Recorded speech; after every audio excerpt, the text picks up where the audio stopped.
संभल में जो हुआ वो सबके सामने है। पुलिस के संरक्षण में निर्दोष लोगों की हत्या की गई। हद तो तब हो जाती है जब न्यायपालिका की बात भी अनसुनी कर दी जाती है। सत्ता में बैठे लोग आग में घी डालने का काम कर रहे हैं। उनकी जुबान से ऐसी बातें निकलती हैं जो नफरत को और बढ़ावा देती है। उत्तर प्रदेश में यति नरसिंहन ने बेहद घटिया बयान दिया, लेकिन सरकार इन बयानों पर कोई कार्रवाई नहीं कर रही। माननीय श्री इकरा चौधरी जी। धन्यवाद सभापति महोदय, आपने मुझे इस विशेष चर्चा पर बोलने का मौका दिया। भारत के संविधान के 75वें वर्ष की चर्चा के मौके पर मैं सबसे पहले संविधान बनाने वालों की दूरदृष्टि को सलाम करती हूँ।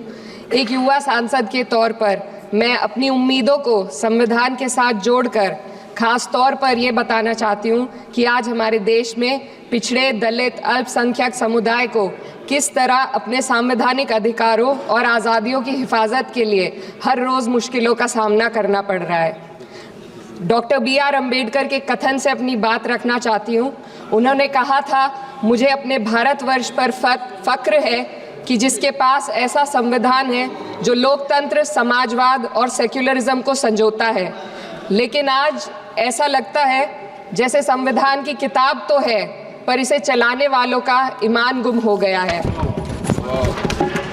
आज हिंदुस्तान में हर वर्ग को किसी न किसी चुनौती का सामना करना पड़ रहा है, मगर अल्पसंख्यक, खासतौर पर मुसलमानों पर जो कहर टूटा है वो किसी से छुपा नहीं है। ये लोग सिर्फ अपने मजहबी पहचान की वजह से निशाने पर हैं।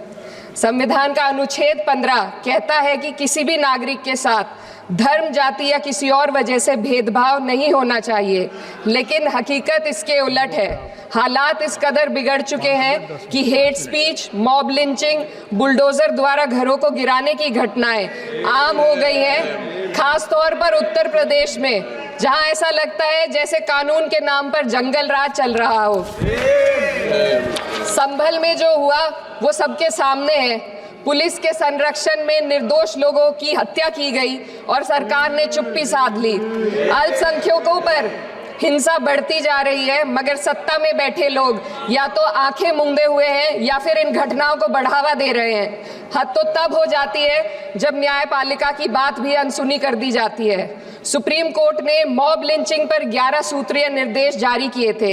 इसमें साफ कहा गया था कि राज्य सरकारें और पुलिस इस तरह की घटनाओं को रोकने और दोषियों पर सख्त कार्रवाई करने के लिए जिम्मेदार हैं, लेकिन आज भी इन निर्देशों पर अमल नहीं हो रहा है। हाल ये है कि मॉब लिंचिंग को रोकने की बजाय सत्ता में बैठे लोग आग में घी डालने का काम कर रहे हैं। उनकी जुबान से ऐसी बातें निकलती हैं जो नफरत को और बढ़ावा देती है। ये अशांति अब इतनी गहराई तक फैल चुकी है कि हमारे समाज के धर्मनिरपेक्ष चरित्र पर गंभीर सवाल उठ रहे हैं। साल की शुरुआत में ही कई राज्यों में दुकानदारों को अपने नाम बोर्ड पर लगाने के लिए मजबूर किया गया। इसे सेहत और सुरक्षा के कानूनों का हिस्सा बताया गया, मगर असल मंशा कुछ और थी। ये कदम खास तौर पर मुसलमान दुकानदारों को निशाना बनाकर उठाया गया ताकि उनकी रोजी रोटी पर चोट की जाए। पिछले हफ्ते मुरादाबाद में एक मुस्लिम डॉक्टर को हिंदू बहुल्य मोहल्ले में घर खरीदने पर विरोध झेलना पड़ा।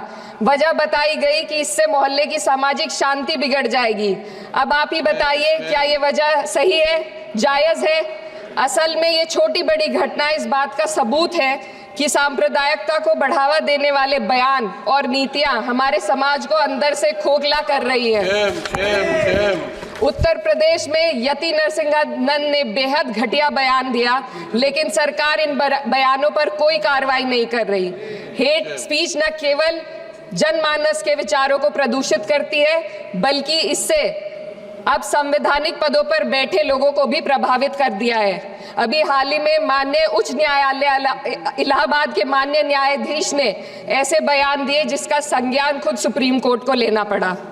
संविधान के अनुच्छेद 29 और 30 ने अल्पसंख्यकों को उनके मजहबी और सांस्कृतिक हक दिए हैं ताकि वो अपनी पहचान को बचा सके और अपने संस्थान चला सके, लेकिन आज उन्हीं हकों पर हर तरफ से चोट की जा रही है। वक्फ जैसे बिल लाकर उनके धार्मिक अधिकारों को छीनने की कोशिश की जा रही है। आज अल्पसंख्यक समुदाय को संविधान द्वारा दिए गए अपने बुनियादी अधिकार पाने के लिए लंबी लड़ाई लड़नी पड़ रही है। ऐसे कई मामले अदालत ने न्याय देकर संविधान की रक्षा की है, लेकिन अदालती प्रक्रिया में जो समय लगता है उसकी वजह से देश के सामाजिक ताने बाने को भारी नुकसान उठाना पड़ता है। मिसाल के तौर पर इलाहाबाद हाई कोर्ट ने 2004 के मदरसा एक्ट को रद्द कर दिया था, जिससे मदरसों के संचालन पर सवाल उठे। हालांकि सुप्रीम कोर्ट ने बाद में इस फैसले को पलट दिया और एक्ट को वैध करार दिया, लेकिन इस प्रक्रिया में जो समय लगा उसने अल्पसंख्यकों को बेचैनी और संघर्ष के दौर में डाला है। इसी कड़ी में प्लेसेस ऑफ वर्शिप एक्ट 91 भी आता है और कई अन्य अधिकार, उन्हें भी इसी तरह अदालती लड़ाइयों में उलझाया जा रहा है। ये स्थिति न केवल अल्पसंख्यकों के अधिकारों की राह में रुकावट है, बल्कि justice delayed is justice denied जैसी कहावत को सिद्ध करती है। मैं इस सदन से दुनिया भर के अल्पसंख्यकों की आवाज उठाना चाहती हूँ, खास तौर पर हमारे पड़ोसी देश बांग्लादेश में अल्पसंख्यकों के साथ जो हो रहा है वे दिल को गहरे तक चोट पहुंचाने वाला है। उनकी जान माल की हत्या की जा रही है। बांग्लादेश हो या हिंदुस्तान हो या कोई और देश, अल्पसंख्यकों की सुरक्षा, इज्जत और अधिकारों की हिफाजत हर सरकार की सबसे पहली जिम्मेदारी होनी चाहिए। मैं इस सदन से अपने देश के अल्पसंख्यकों के साथ बांग्लादेश के पीड़ित अल्पसंख्यकों की आवाज को एक साथ उठाना चाहती हूँ। ये वक्त की पुकार है कि हम सब मिलकर ये सुनिश्चित करें कि किसी भी इंसान को उसकी पहचान या मजहब के कारण डरकर जीने पर मजबूर ना होना पड़े। जहाँ हक छीने जाते हैं वहाँ अमन खो जाता है। ये बात हर सरकार को समझनी चाहिए। अगर हम सच में अपने संविधान का सम्मान करना चाहते हैं तो हमें नफरत और भेदभाव को खत्म करना होगा। हमें ये दिखाना होगा कि ये मुल्क हर वर्ग, हर जाति, हर धर्म और हर समुदाय का है, और जब तक ऐसा नहीं होगा तब तक संविधान की आत्मा सिसकती रहेगी। सर, अपनी बात को खत्म करते हुए मैं एक शेर अर्ज करना चाहती हूँ। ये दाग दाग उजाला, ये शब गजीदा शहर, वो इंतजार था जिसका, ये वो शहर तो नहीं। लेकिन अगर इस सदन में बैठे हम सभी सदस्य ये ठान ले कि हमें संविधान के मूल्यों को लागू करना है और उसे लागू करने का प्रयास करें, तो वह सुबह जरूर आएगी जिसके लिए लाखों भारतवासियों ने अपने जानों की कुर्बानी दी थी।